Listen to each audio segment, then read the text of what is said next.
Welcome to Just the Story. I used to work nights, so when I got a knock at my door in the early morning, unless it was somebody giving away free money, I was always a bit annoyed. When I opened the door, there were a couple of sheriff's deputies standing there. They asked me if I was D.M. Fitzgerald. I said yes, and they gave me a summons to appear. I asked, "What's it for?" And they said, "It's all in the summons." I staggered back into the house as they drove away. I made myself a pot of tea. If there are things you're going to have to face, a pot of tea helps. So I opened the summons.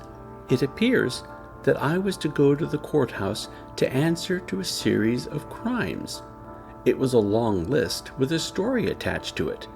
I love stories, so I read it. Apparently, I was on a piece of land committing a 2657 H19, along with another person.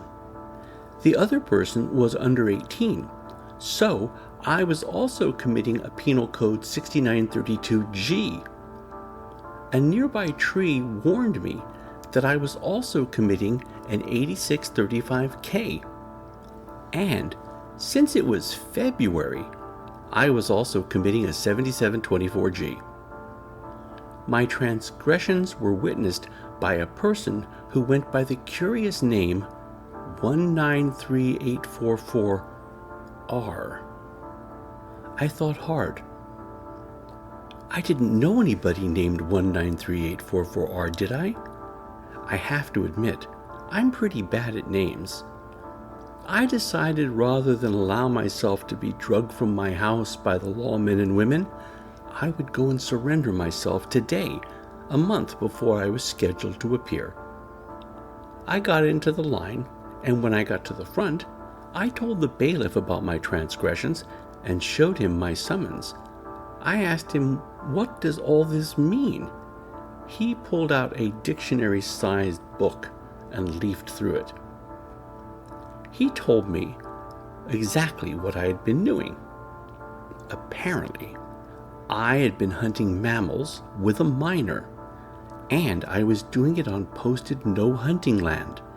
And since it was February, I was doing it out of season. I asked him about the mysterious 193844R. He said it was the number of a fish and game warden. The R denoted that he was retired. I shook my head. Wait, he's retired? And he can still write tickets? I mean, did someone give him a ticket book and then tell him to go wild? The bailiff walked away, and I was kind of worried that maybe I'd said too much. Eventually, he came back with two burly cops. They were my escort into the inner parts of the courthouse. I was put in a waiting room, and presently an older gentleman came into the room with a judge.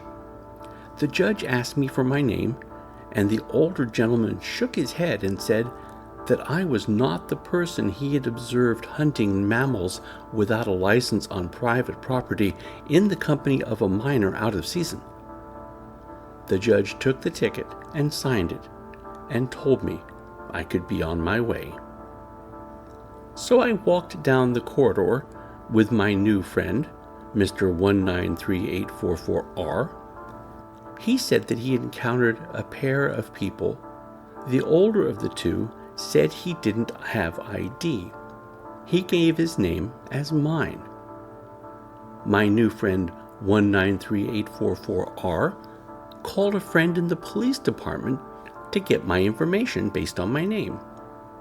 He seemed sorry for the incident.